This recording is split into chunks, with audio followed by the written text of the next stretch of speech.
তিনটি বাহু A B C দেওয়া আছে। এই তিনটি বাহুর সাহায্যে একটি ত্রিভুজ অঙ্কন করতে হবে। এই তিনটি বাহুর সাহায্যে একটি ত্রিভুজ অঙ্কন করতে হবে। তার জন্য প্রথমে একটি রশ্মি নিতে হবে।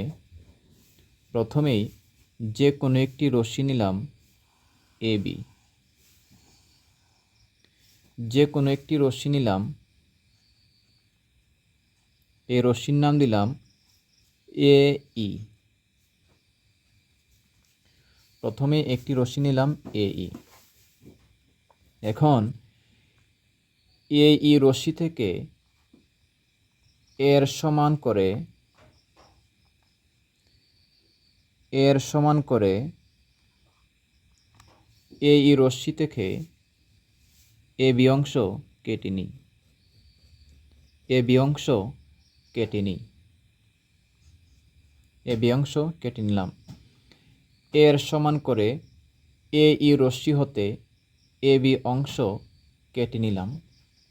এখন একে কেন্দ্র করে বি এর সমান ব্যাসার্ধ নিয়ে একে কেন্দ্র করে বি এর সমান ব্যাসার্ধ নিয়ে একটি বৃত্তচাপ আঁকতে হবে। একটি বৃত্তচাপ আঁকতে হবে এবং বি কে কেন্দ্র করে সি এর সমান ব্যাসার্ধ নিয়ে বি কে কেন্দ্র করে সি এর সমান ব্যাসার্ধ নিয়ে একই পাশে আরও একটি বৃত্তচাপ আঁকতে হবে। এই দুটি বৃত্তচাপ মনে করি সি বিন্দুতে ছেদ করেছে।